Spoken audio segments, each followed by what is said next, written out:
Hello there, welcome to the channel. This is a wiki ballot broadcast, and the question which we're going to be examining today is, do they want you to vote? And it's about the general election 2019. Now, I have here open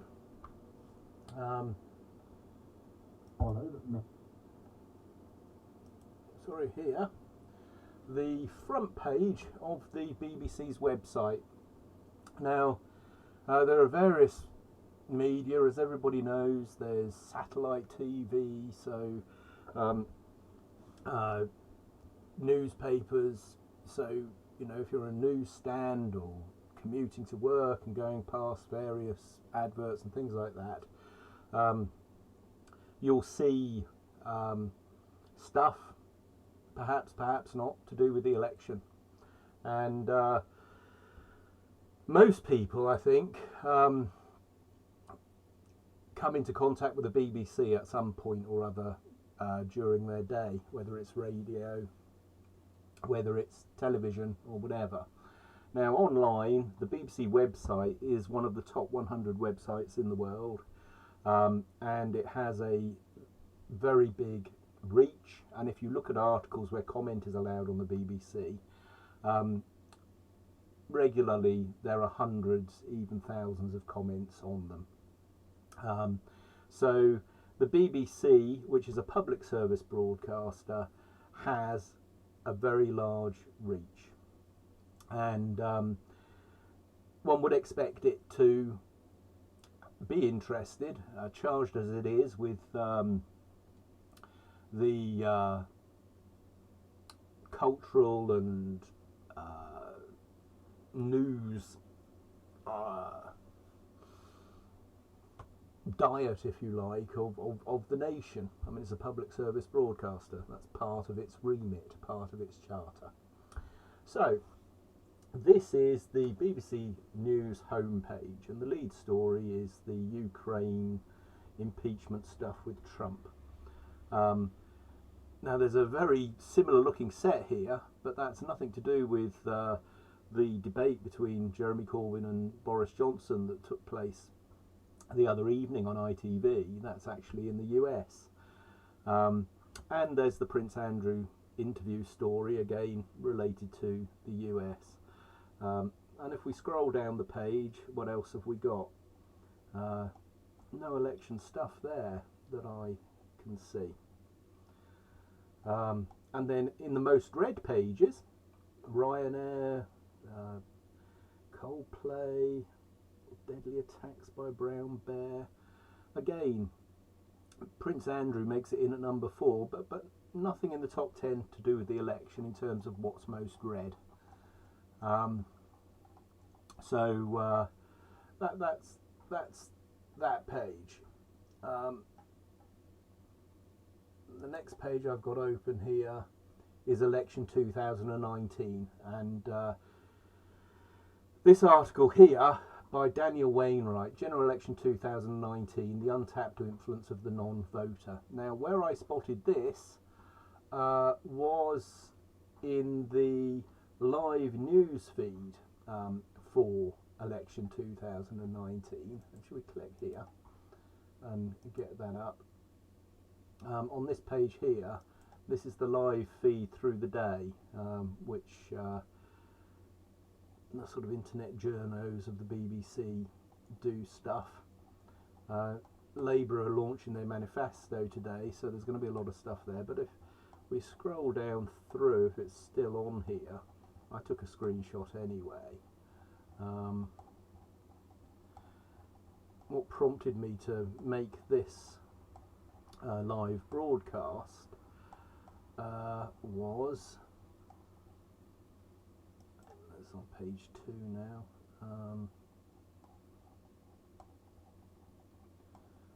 here we are. Is it even worth voting? Look at this map, and then there's this map, and that links then to the article, this article here, which I was just telling you about. which has some interesting facts. All of these purple areas are where the majority of the winning MP who won that seat is actually less than the number of people who didn't vote. So if all the people who voted against that MP, their majority would disappear, and whoever those people voted for would get in. That's assuming they all voted for, the person who came second, maybe third or whatever, depending on what the majority is. And then it lists these constituencies with the smallest majorities, and the constituencies with the largest share of non-voters. And in Glasgow East, almost half of the registered voters didn't vote, and these are registered voters, remembered. So this is the BBC pointing out that lots of people don't vote, and I didn't find that on the BBC website itself. Well, I did. I found it in that feed that I just showed you, this feed here, which I suspect that it's a cork sniffing type of thread, this one. I mean, I look at it, but I suspect that that's because I'm a bit of a nerd, a bit of a cork sniffer on this stuff. So that's why I'm making this video. Do they, the establishment? By they I mean the establishment, and by the establishment I'm quite specific about who that is. So at this point, what I just want to do is refer to a blog post I did back in 2016. This is from the 6th of January 2016, so before the Brexit vote, but after the 2015 election. And there's a quote here.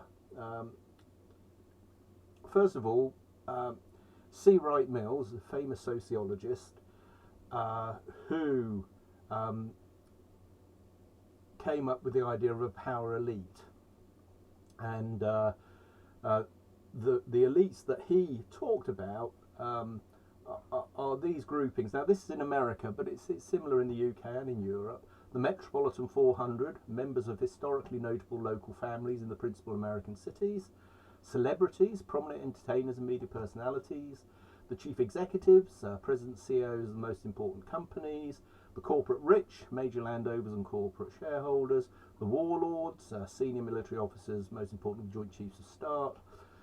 Political directorate, 50-odd men of the executive branch of the US federal government, including the senior leadership in the executive office of the president. And so that's the power elite in America. And similarly in the UK, you have the civil service in Whitehall, you have the cabinet office and the government. We're supposed to have cabinet government. Then you have the political leaders of other parties. Then you have obviously the media, and the BBC being a very important part of that. Obviously we have celebrity culture as well, and also we have armed forces, etc. Then we have European MEPs, and we have a separate kind of European gravitational centre, if you like. Now, similarly, I mean, in the United States, they have state senates and legislatures, and then they have Washington, and then in Washington they have obviously the Senate and the Congress, but similarly they have all the separate states. Now, this is about the British system, and the British system has the House of Lords, the House of Commons, and then it also has various regional government, including Stormont, which is currently on hiatus in Northern Ireland, Holyrood in Scotland for the Scots, and then in Cardiff there's the Syned, which is the Welsh Assembly. And England doesn't have one of those, which seems rather strange. And then there are mayors. And so there's the Manchester mayor, the Bristol mayor. The big city mayors tend to get a bit of a look in. And there have been referendums in some places about whether to have regional assemblies, mayors, whatever, and they didn't go terribly well. People didn't want them. But nonetheless, the London mayor, we all hear a lot about Amir Khan, and clearly Boris Johnson, who's now running for Prime Minister, I can only imagine that Khan considers himself possibly on the same sort of gravy train trip as Bojo's been on. And so effectively media is a very important part of this whole idea of how the people are connected to the people making the decisions, and the decisions are made on all of this stuff about representative government or delegated government, whatever. But of course then you have these elections, and the quote from this article which I wanted to read is about a theory of democracy, and it's from a book by Roy Madron, and it's called Super Competent Democracies. I think it's been renamed Super Smart Democracies, and Roy and I are friends, and there's a series on the web of me interviewing Roy about this book. He quotes Participation and Democratic Theory by Carol Pateman, and says that Schumpeter and his followers set the current Anglo-American political system as our democratic ideal, with a democratic theory that in many respects bears a strange resemblance to the anti-democratic arrangements of the last, i.e. the 19th century. No longer is democratic theory centred on the participation of the people. In the contemporary theory of democracy, it is the participation of the minority elite that is crucial, and the non-participation of the apathetic, ordinary man lacking in the feelings of political efficacy that is regarded as the main bulwark against instability. So, that speaks to a whole bunch of prejudices that came out after the Brexit vote, when basically they told all the people that voted for Brexit that they were thick, that they didn't know what they were doing, that it was a massive self-harm, should old people be able to vote? Well, of course, more young people should be able to vote. And this whole idea about, well, if you don't agree with me, then clearly you must be wrong. So, this question about the establishment, who we've just defined according to Frank Wright Mills, this idea about what voting is for and whose votes counts, that comes from a Carol Pateman and Joseph Schumpeter's fusing of their two theories. And Schumpeter actually postulated something he called the competing elites theory of democracy, and the competing elites basically compete for the right to do as they please for whatever term they're elected for, and that is basically the proposition that I'm putting today, and the argument which I want to develop based on what the BBC website, which appears to be fairly disinterested in whether people will vote or not. Now that seems strange when there's this article sort of saying, look at all these people that don't vote. It's not in the top 10 read pieces of articles. Quite how much coverage it will get on the evening news or the lunchtime news, I suspect very little. But let's just click through a few of the other pages which I have open. So that's the feed I was telling you about, which I found the article through. How big fan of technology? This is the video pages, so these are all the videos that they're suggesting people watch. On this page there's this one. Now this is the Corbyn-Johnson debate, which was on ITV. And if you open that, it's actually embedded in a blog which I did earlier. What you'll see is it's actually almost a parody video, and it's certainly not casting either of them in a particularly serious light. It's what I would call news infotainment, possibly newstainment less the info. There's very, very little information there. And it's 3 minutes 22 long. It was over an hour, that programme. And I mention it in a blog which I did this morning, where I focus on the use of the word "in a nation" by Boris Johnson, and I consider that a really strange word to use in the context of saying that someone else has an empty argument, because it in various dictionary definitions of the word, it really refers to malnutrition and various other things. So you could say, well, it's a metaphor, and a strong metaphor at that.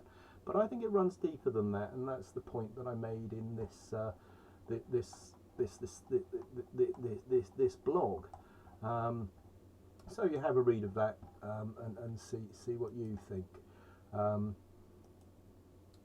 So nothing on that page. So what have we got here? That's the must-see video. So on the video page, it points to this and only this. Then what else have we got? BBC World. This is world news, and there's that picture again. That set looks very familiar, doesn't it? But that's in the United States. See, there's Joe Biden, there's Bernie Sanders, and there's Elizabeth Warren.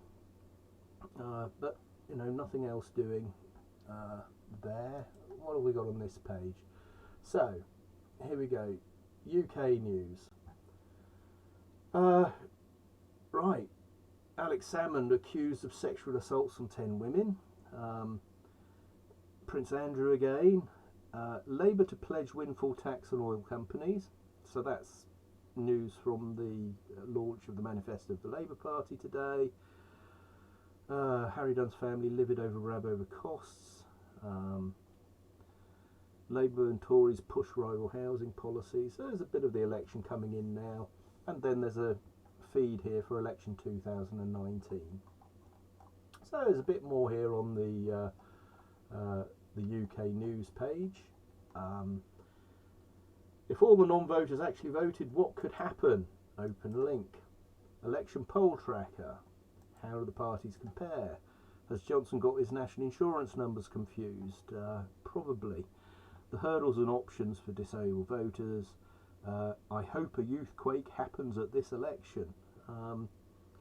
That remains to be seen. If it does, that would favour the Labour Party. This much we do know. And the question then is, what they really want you to vote, if the establishment want you to vote, if you wish to undo Article 50, or will not oppose Boris Johnson's withdrawal agreement. And Boris Johnson's withdrawal agreement is actually worse than Mrs May's withdrawal agreement Mark III, which Boris Johnson incidentally voted for.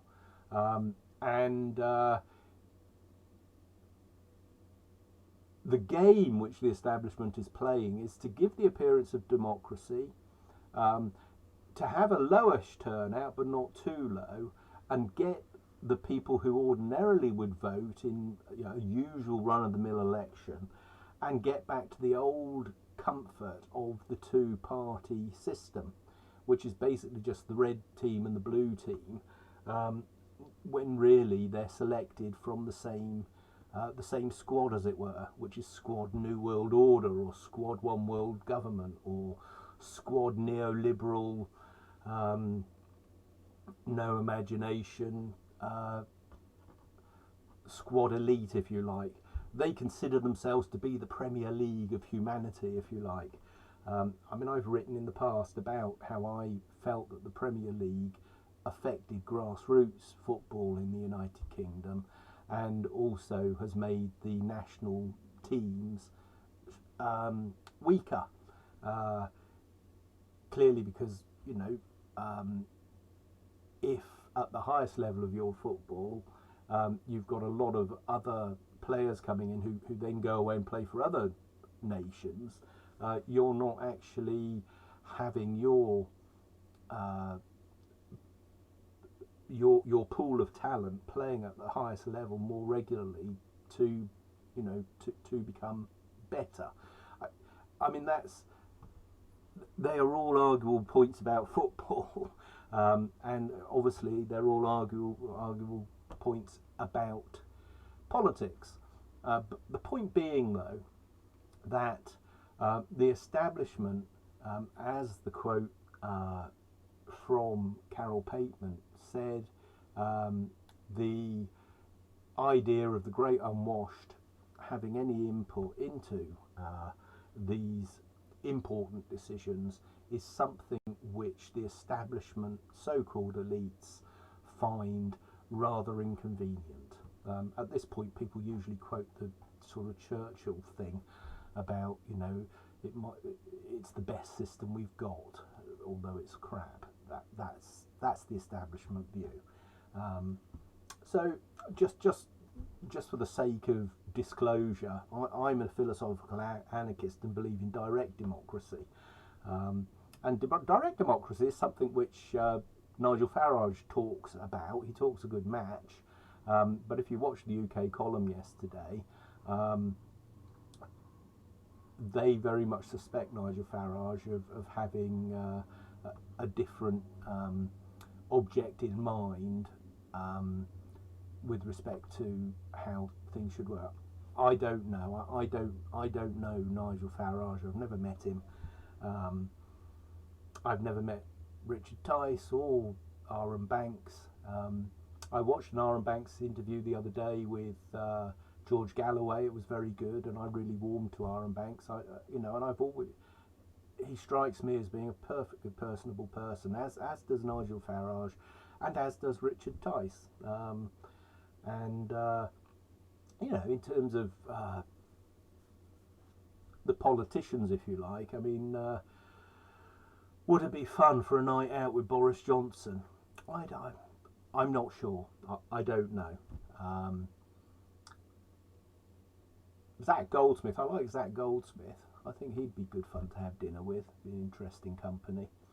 Can I think of any other?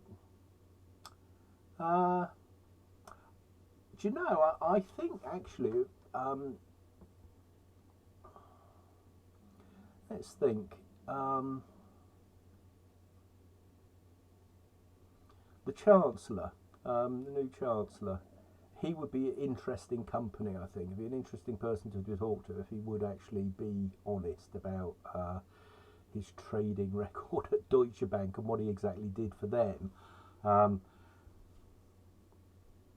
Is there anyone else in Boris's selection of people? Steve Baker, he'd be interesting company, and an interesting person to talk to. Dominic Cummings, I would find very interesting to go out for a beer with. But on the Labour side of things, is there anyone in the Labour cabinet that strikes me? I mean, going for a good booze up with Ian Lavery, that would be okay, I think. Corbyn, take it or leave it. John O'Donnell again. I mean, they're to a certain extent, they're very much like the Greens. There's no there. They're not even Marmite is how I describe the Bartley-Berry combination. But Ian Lavery, he seemed like a good bloke. There's a very good video I did of in the spin room of Boris Johnson having a go at Ian Lavery, and I know who my money would be in if that all kicked off. That's for sure. So anyway, here it is, general election 2019, the untapped election. So what else have we got on here? All right, these are the things I just opened, the poll trackers. I did a thing about political mathematics or statistics and polling and whatnot. I think it was the day before yesterday. And this chart, which looks very much like the one on Wikipedia for the 2017 election, shows the Labour thing going up as Maybot caused the Tory one to plummet. It remains to be seen where that will happen this time around, because Labour got quite a cut through in social media last time around, and as well as this sort of underwhelming coverage on the BBC, and when they do mention it, they say, oh, it's a boring election. I mean, they're doing nothing to sell the election or let's get on and vote. You know, you can really change things. There's none of that here. So Twitter are banning political ads. Facebook are being very censorious. I saw that WhatsApp are doing something similar. The Google filters are on major alert. My friend John Ward at the Slog, his numbers on his blog have gone down a lot, and the only explanation for that, because it's been brilliant these last few months, is that he is being shadow banned. The filters are stopping people from seeing his stuff. Now, the BBC are just not bringing people's attention to anything interesting about this election, and they don't want you to be interested in this election, and I'm interested in this election. I'm fascinated by it, but they don't want my fascinations and my opinions or observations of what I perceive to be happening to get through to a wider audience. That absolutely is not what they want, and they don't want a high turnout. A record turnout is unpredictable, uncontrollable, and they don't like that. Brexit caught them out because it was a high turnout. Donald Trump's election caught the US establishment out. Again, it was the highest turnout, and people turned out to vote that didn't ordinarily vote, and there were good reasons why they turned out. They thought it would actually make a difference.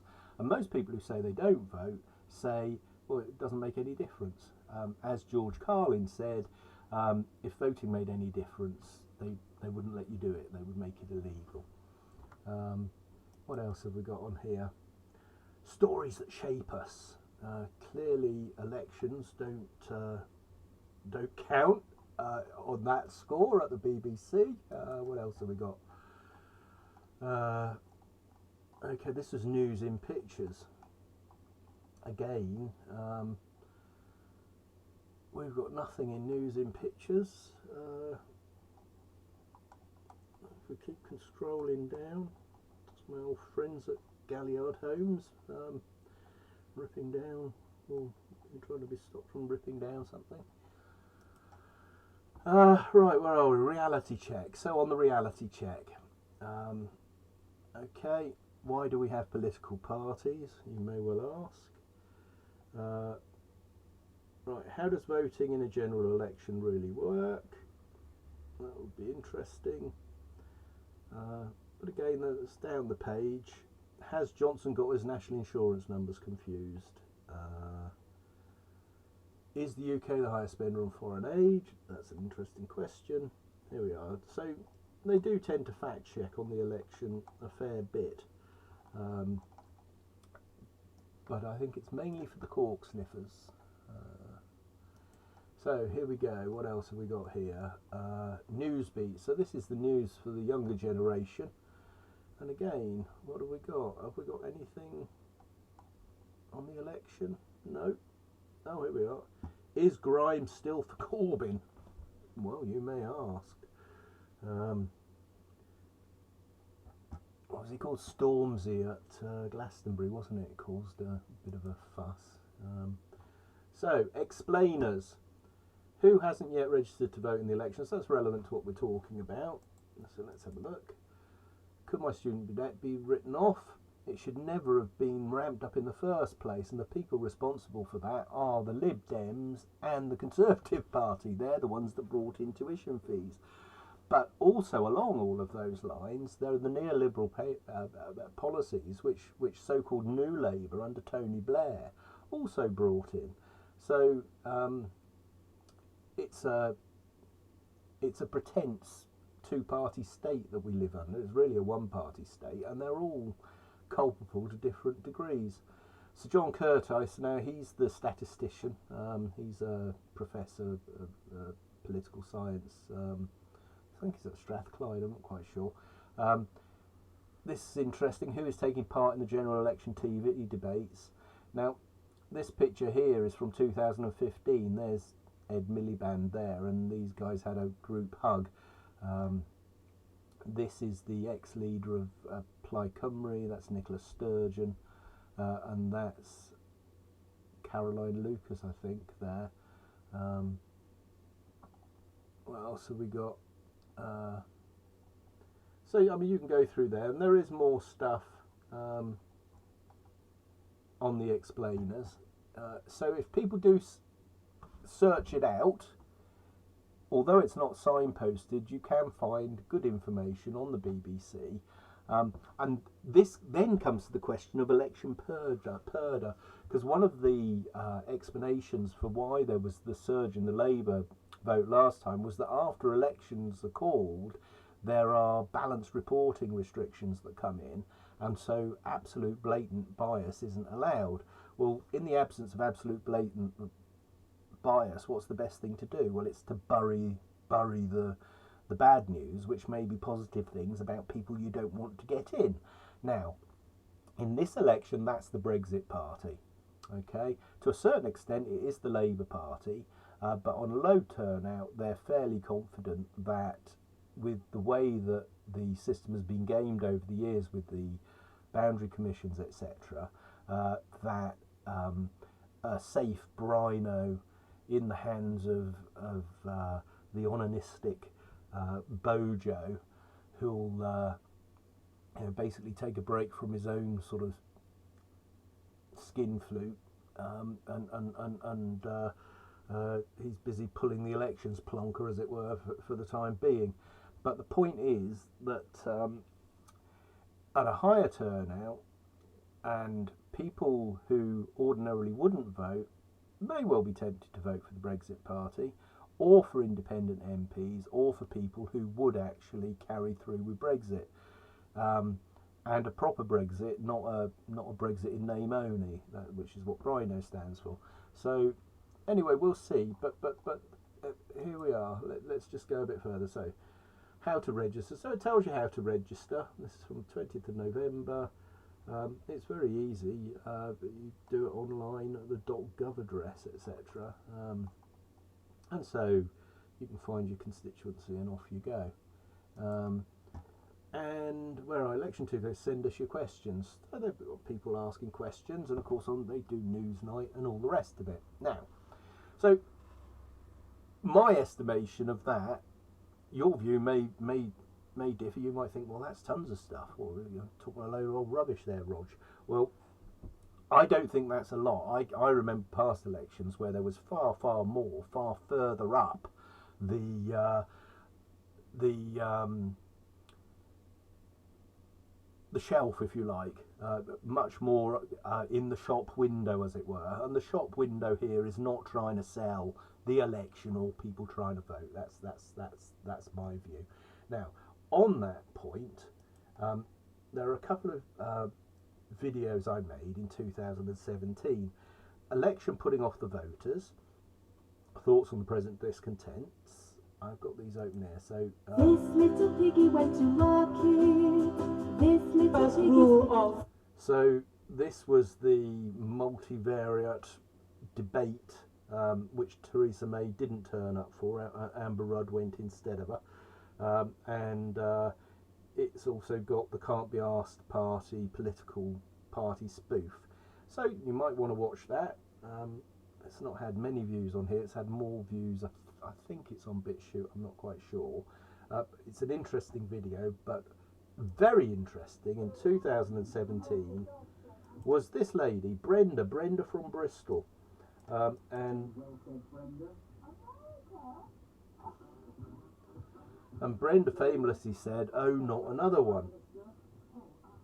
Okay, and they made a big thing about Brenda doesn't want to vote. You know, it's perfectly normal. People don't want to vote. Let's not vote. they were trying to keep the turnout down, and they failed on that. And then the thing that summed that up was on the Today programme, they actually played what Brenda said. Bristolian accent. And so tonight, 50 days later, in Brenda's honour, we've taken her words and we've had them spoken in a variety of rich accents from across the United Kingdom. Here it is, our final election-free zone, a tribute to Brenda, who inspired her. So, and if you watch that, I was shocked. My jaw hit the floor when this came on. There's another video on here which talks about what does appear, and which they do want people to watch, is presented in a very, very sneaky way. Let's just see if I can find that one, because it's not one I prepared earlier. Let's just go on my blog and let's just have a think. Right, it was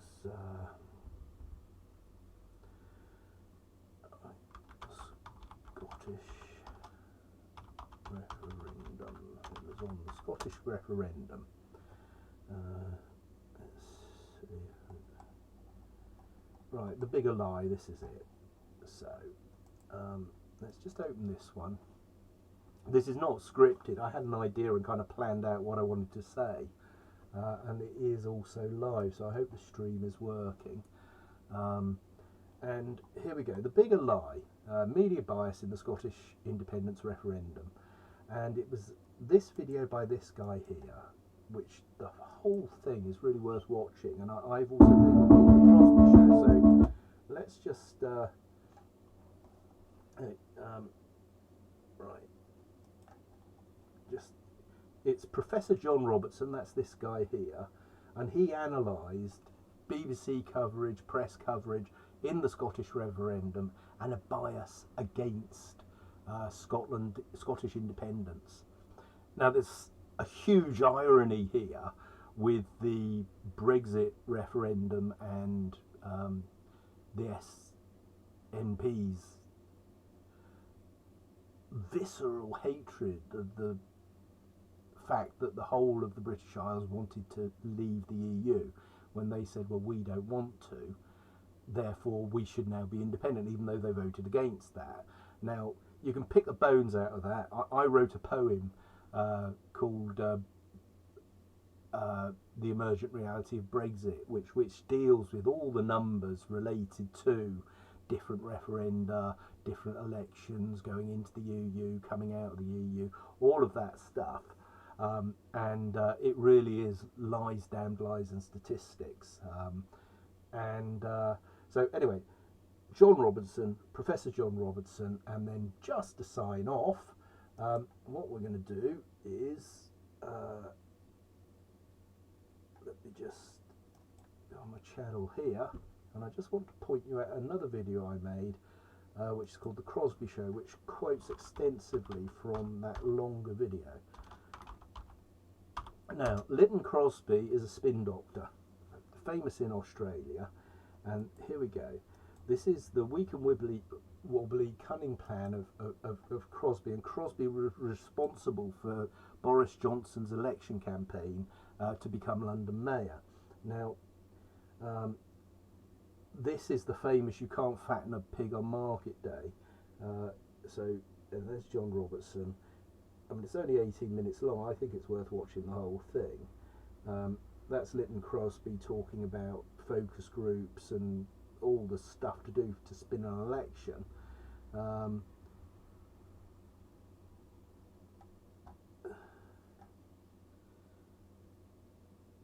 And famously, is Boris in here? Let's just have a look.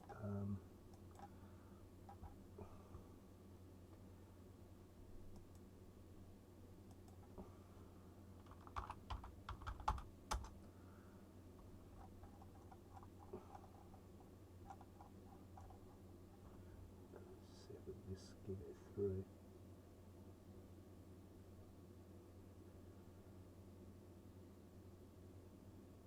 I think it was another video where I've got Boris Johnson talking about Lytton Crosby and saying, well, Lytton says you can't fatten a pig on market day. And it remains to be seen whether the Tory pig Boris Johnson has been sufficiently fattened up for the British electorate, or that part of the electorate that they're trying to attract to the ballot boxes. And that, ladies and gentlemen, is that. I'm going to just sign off there. And I hope you enjoyed it. I'll put links in the description, etc. Please check video resolution, color resolution, which is not optimal. Okay, and signing off. I hope that came out and that you found it of some use. Do check out, when I'm talking about it, Hypatia's iBrowser, which is a bespoke privacy browser which you can load yourself and customize yourself. But this has the Slog, John Ward, London Conversation, Ranjan Bakuluran, and Gollum X1V blog, David Malone, Not the Grub Street Journal, yours truly, Roger G. Lewis, and if I can point you at this here, which is the Wiki Ballot blog. Mostly I blog on the Grub Street Journal, but I've put a couple up on here.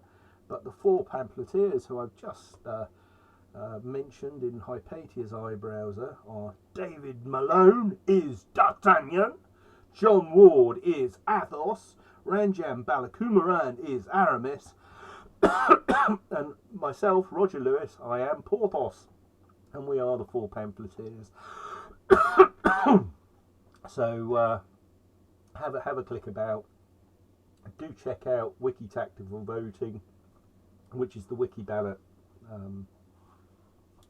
tactical voting wiki, which in turn has links to various other things, all the constituencies in the UK, with various groups to do with getting a proper representation. There's an app, a Wiki Ballot app here. There's Hypatia's iBrowser, so on and so forth.